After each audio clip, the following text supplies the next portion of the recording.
ৰাইজৰ দলৰ সভাপতি অখিল গগৈ ডাঙৰীয়াই বিজেপিত যোগদান দিব নেকি?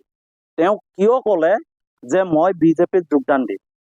হয়, অখিল গগৈ ডাঙৰীয়াই কৈছে যে তেওঁ বিজেপিত যোগদান দিব যদিহে হিন্দুসকলৰ কাৰণে পেট্ৰলৰ দাম 25 টকা কৰি দিয়ে আৰু মুছলমানৰ কাৰণে পেট্ৰলৰ দাম 100 টকা কৰি দিয়ে।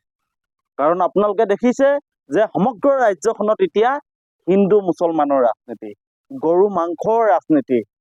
যিমানেই নিৰ্বাচন ওচৰ চাপি আহিছে সিমানেই সাম্প্ৰদায়িক ৰাজনীতি এতিয়া বাঢ়ি যাবলৈ ধৰিছে। আৰু তাক লৈ এতিয়া ৰাইজৰ দলৰ সভাপতিগৰাকীয়ে প্ৰতিক্ৰিয়া ব্যক্ত কৰিছে আৰু তেওঁ কৈছে যে তেওঁ বিজেপিত যোগদান দিব যদিহে হিন্দুসকলৰ কাৰণে পেট্ৰলৰ মূল্য 25 টকা কৰি দিয়ে। মিঠাতেলেই কম নে পেট্ৰলৰ দামেই কম, সেইবিলাক বস্তু ক'লে মানে কয় যে ই হিন্দু বিৰোধী। আৰে ভাই, হিন্দু কৰি যদি বস্তুৰ দাম কমাই দিয়া তেতিয়াহ'লে ময়ো হিন্দু হ'ম। মুছলমানৰ কাৰণে পেট্ৰলৰ দাম 100 টকা লগোৱা, মোৰ কাৰণে 25 টকা দিয়া, তেতিয়াহ'লে মই তোমালোকৰ পাৰ্টিত জইন কৰিম। মোৰ কাৰণেও আকৌ পেট্ৰলৰ দাম সমান, ডিজেলো সমান, কিন্তু মই মুছলমানক গালি পাৰিলে মই বৰ ভাল মানুহ। এইটো কেনেকুৱা ধৰণৰ কথা? আৰু প্ৰতিদিনে আপোনালোকে দেখিছে ৰাইজৰ দলৰ সভাপতিগৰাকীয়ে ৰাইজৰ দলটোক শক্তিশালী কৰিবৰ কাৰণে অসমৰ ইমূৰৰ পৰা সিমূৰলৈ ঘূৰি ফুৰিছে।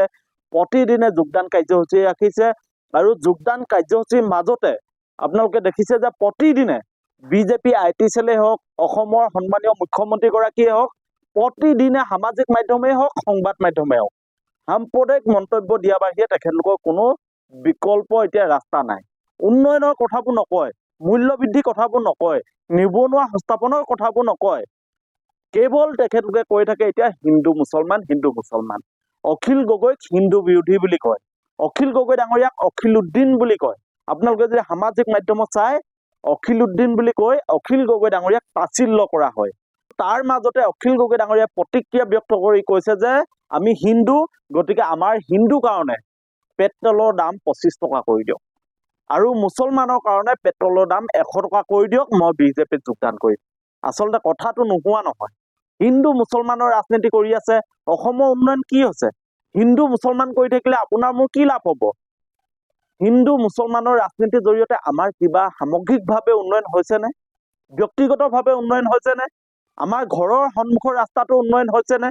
আমাৰ ঘৰৰ ওচৰৰ যিখন ৰাজহুৱা খণ্ড শিক্ষানুষ্ঠান তাৰ আন্তঃগাঁথনি উন্নয়ন হৈছেনে? আমাৰ ৰাজহুৱা অনুষ্ঠানবোৰৰ উন্নয়ন হৈছেনে? কেৱল হিন্দু মুছলমানৰ ৰাজনীতিৰ নামত তেখেতলোকে ক্ষমতা দখল কৰি থকা বাহিৰে, তেখেতলোকে লাভ বিলাস জীৱন যাপন কৰি থকা বাহিৰে আমাৰ যে কিবা লাভ হৈছে, ৰাজহুৱাভাৱে কাৰোবাৰ উন্নয়ন হৈছে, এই কথাক আমি বিশ্বাস নকৰোঁ। আৰু সেইবাবে অখিল গগৈ ডাঙৰীয়াই কৈছে যে আমি মূল্যবৃদ্ধিৰ কথাবোৰ চিন্তা কৰিব লাগিব, আমি নিবনুৱা সংস্থাপনৰ কথাবোৰ চিন্তা কৰিব লাগিব, আমি অসমখনক ৰক্ষা কৰিব লাগিব, আমি এখন নতুন অসম গঢ়িব লাগিব। আৰু তাৰ বাবে হিমন্ত বিশ্ব শৰ্মা ডাঙৰীয়া চৰকাৰখনে যি হিন্দু মুছলমানৰ ৰাজনীতি কৰি আছে, এই ৰাজনীতিৰ পৰা আঁতৰি থাকিবলৈ কৈছে। আনকি অখিল গগৈ ডাঙৰীয়াই কৈছে যে তেওঁ মুখ্যমন্ত্ৰী হলে হিমন্ত বিশ্ব শৰ্মা ডাঙৰীয়াক 27 বাৰ মান ফাঁচি দিলে। হয়, অখিল গগৈ ডাঙৰীয়াই হিমন্ত বিশ্ব শৰ্মা ডাঙৰীয়া যি সাম্প্ৰদায়িক ৰাজনীতি, তেওঁ যি ধৰণে অসমখনক বিভাজিত কৰি আছে, ইয়াক লৈ এতিয়া ক্ষোভ প্ৰকাশ কৰিছে আৰু তেওঁ প্ৰতিক্ৰিয়া ব্যক্ত কৰিছে। মই যদি মুখ্যমন্ত্ৰী হলোহেঁতেন লগে লগে তেওঁ কমেও মই 27 বাৰ মান ফাঁচি দিলোহেঁতেন।